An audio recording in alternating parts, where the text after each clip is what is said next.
अस्सलामुअलैकुम।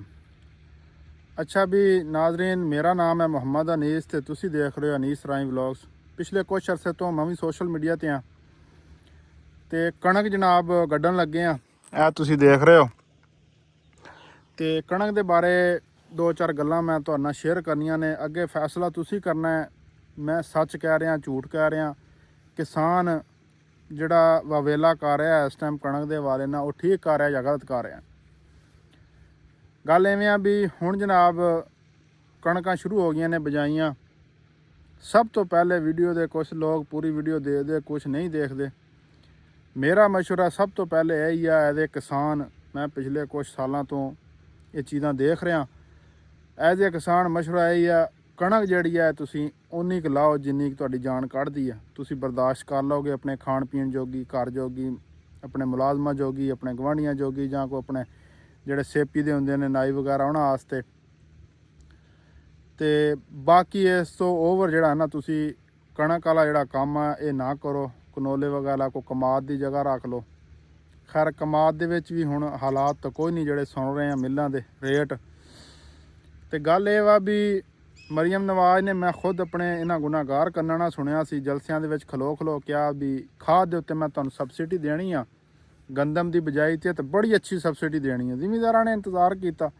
मैं खुद डीलर को पुछदा रहा, जनाब सबसिडी आ रही है 3000 रुपया बैग ना ये वो। हुण कल जनाब ऐलान हो गए ने, सोशल मीडिया ते ही हो गए ने, हर जगह ते हो गए ने भी कोई सबसिडी नहीं। ये एक प्रोपेगंडा खुद ही शुरू करने वाले ने, खुद ही उन्होंने प्रोपेगंडा कह रहे हैं। तो ख़त्म हो गई सबसिडी खाद वाली, और टेंशन मुक गई, जान छुट्टी, बिल्कुल चंगा हो गया। हुण गल करते हैं इस टाइम बिजाई की। कणक जनाब है तुसीं देखो पानी ला रहे हैं तो ये जनाब यह बोर चल रहा अपना। तो कणक की जी गल करिए, कणक का हम 15,000 रुपये का DAP का बैग आ।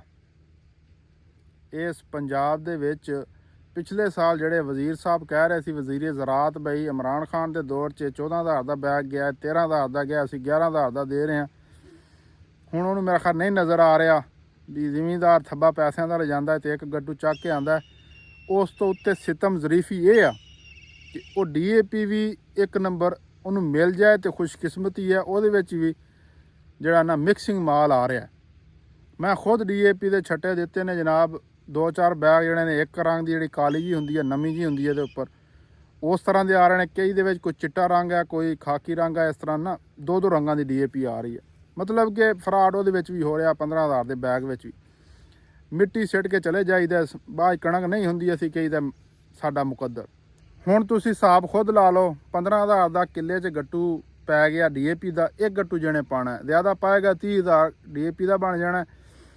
तो जनाब 6500 रुपए का 6,000 का बैग आ रहा बीज का कणक का।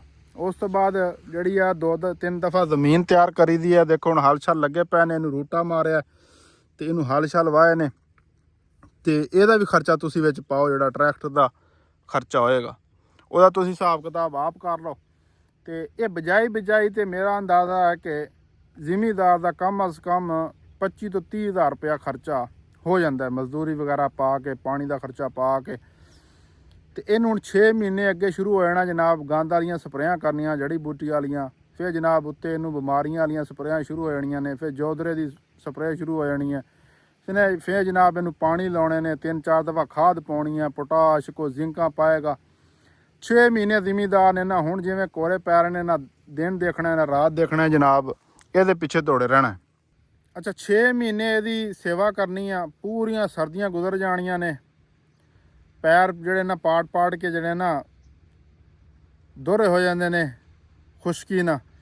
तो जिमीदार ने खूब मेहनत करनी है कणक के उत्ते। जनाब जो तैयार हो जानी है, फिर जनाब ये खर्चे शुरू हो जाने ने। कटाई वाले ने पैसे लैने ने, ट्रैक्टर से कटाओगे उन्हें पैसे लैने ने, जिन्हें इन्हूं भरियां पाउणियां ने, कट्ठी करनी उन्होंने पैसे देने, थ्रैशर का खर्चा। तो ये सारे खर्चे खुर्चे पा के जिमीदार की कणक घर पहुँच जानी ना, फिर मेरी सब तो वड्डी जिहड़ा दुख है जिमीदार वो है कि फिर वो चीज़ का उन्होंने प्रॉफिट नहीं मिलना, मुनाफा नहीं मिलना। हुण कोई भी इस मुल्क का बंदा लै लो, कोई भी दुकानदार लै लो, कोई भी कारोबारी लै लो, उन्हें जिहड़ी चीज़ लैनी है उन्होंने मुनाफे तो उन्हें वेचना, नहीं तो उन्हें कहना पई रवे। जिमीदार को ये सहूलत कोई नहीं। ਫਿਰ ਜਨਾਬ ਜਿਹੜਾ ਹਕੂਮਤ ਦਾ ਰੇਟ ਹੋਏਗਾ ਉਹ ਤੇ ਇੰਨੇ ਗਰੀਬ ਨੇ ਆਪਣੀ ਫਸਲ ਦੇਣੀ ਦੇਣੀ ਹੈ। ਸਾਫ਼ ਤੇ ਸਿੰਪਲ ਜੀ ਗੱਲ ਆ। ਲੇਕਿਨ ਜ਼ਿਮੀਂਦਾਰ ਜਿਹੜਾ ਨਾ ਇਹਨੂੰ ਉਸ ਰੇਟ ਤੇ ਉਹ ਚੀਜ਼ ਦੇਣੀ ਪੈਂਦੀ ਆ। ਕਣਕ ਦਾ ਹਿਸਾਬ ਲਾ ਲਓ, ਹੁਣ ਗੰਨੇ ਦਾ ਹਿਸਾਬ ਲਾ ਲਓ। ਬਾਕੀ ਫਿਰ ਉਹ ਤੋਂ ਉੱਤੇ ਜਿਹੜਾ ਜ਼ੁਲਮ ਹੁੰਦਾ ਹੈ ਉਹ ਜਦੋਂ ਕਣਕ ਹੋ ਗਈ ਨਾ ਥੋੜ੍ਹੀ, ਜਿਸ ਸਾਲ ਵੀ ਕਣਕ ਥੋੜ੍ਹੀ ਹੁੰਦੀ ਆ, ਜ਼ਿਮੀਂਦਾਰਾਂ ਦੇ ਘਰਾਂ 'ਚ ਵੜ ਕੇ ਪੁਲਿਸ ਜਿਹੜੀ ਆ ਏਸੀ ਜਿਹੜਾ ਉਹ ਜਨਾਬ ਡਾਲਾ ਘੁਮਾ ਸਵੇਰ ਤੋਂ ਸ਼ਾਮ ਤਾਈਂ ਉਹਦੀਆਂ ਡਿਊਟੀਆਂ ਲੱਗ ਜਾਂਦੀਆਂ ਨੇ। ਕਿਸੇ ਜ਼ਿਮੀਂਦਾਰ ਦੇ ਘਰ ਕਣਕ ਨਾ ਬਚੇ ਚੱਕ ਚੱਕ ਕੇ ਲਈ ਆਓ। ਫਿਰ ਜਨਾਬ ਜ਼ਬਰਦਸਤੀ ਕਿਸਾਨਾਂ ਦੇ ਘਰਾਂ 'ਚੋਂ ਕਣਕਾਂ ਕੱਢਣ ਲੱਗ ਪੈਂਦੇ ਨੇ। ਫਿਰ ਜਨਾਬ ਪੁੱਛੋ ਕੀ ਹੈ, ਆਖੇ ਗਰੀਬ ਭੁੱਖਾ ਮਰ ਗਿਆ ਮੁਲਕ ਦੇ ਵਿੱਚ, ਜਨਾਬ ਕਹਿਤ ਪੈ ਗਿਆ, ਤੁਸੀਂ ਕਣਕ ਘਰਾਂ 'ਚ ਰੱਖੀ ਹੋਈ ਹੈ। ਉਹ ਹੁਣ ਵੀ ਤਾਂ ਗਰੀਬ ਹੈਗਾ ਹੀ ਆ। ਹੁਣ ਤੁਹਾਡੇ ਘਰਾਂ 'ਚ ਅਰਬਾਂ ਰੁਪਈਆ ਕਰੋੜਾਂ ਰੁਪਈਆ ਬੈਂਕਾਂ 'ਚ ਪਿਆ, ਚੱਕ ਚੱਕ ਕੇ ਤਕਸੀਮ ਕਿਉਂ ਨਹੀਂ ਕਰਦੇ? ਜ਼ਿਮੀਂਦਾਰ ਦੀ ਚੀਜ਼ ਹੀ ਤੁਹਾਨੂੰ ਨਜ਼ਰ ਆਉਂਦੀ ਹੈ, ਤੁਸੀਂ ਚੱਕ ਚੱਕ ਤਕਸੀਮ ਕਰਨੀ ਹੈ। ਜ਼ਿਮੀਂਦਾਰ ਦੀਆਂ ਚੀਜ਼ਾਂ ਸਸਤੀਆਂ ਕਰ ਦਿਓ, ਤੁਸੀਂ ਕਣਕ ਦਾ ਰੇਟ ਬੇਸ਼ੱਕ 6000 ਕਰ ਦਿਓ। ਹੁਣ DAP 15000 ਤੋਂ ਲੱਭ ਰਹੀ ਹੈ ਇੱਕ ਬੋਰਾ, ਤੇ ਕਿਸਾਨ ਦੀ ਜਨਾਬ ਜਿਹੜੀ ਫਸਲ ਆ ਉਹ ਤੁਸੀਂ 2000 ਤੋਂ ਖਰੀਦਦੇ ਹੋ।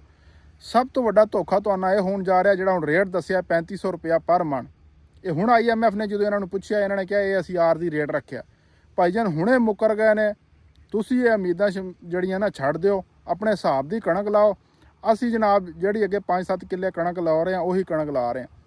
ਆਪਣੇ ਖਾਨਦਾਨ ਵਾਸਤੇ, ਘਰ ਖਾਣ ਵਾਸਤੇ ਚੱਕੀ ਹੈ, ਉਹਦੇ ਵਾਸਤੇ ਆਟਾ ਰੱਖਾਂਗੇ।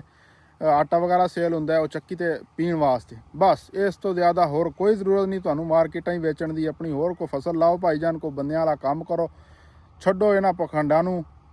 ਅੱਲਾ ਹਾਫਿਜ਼।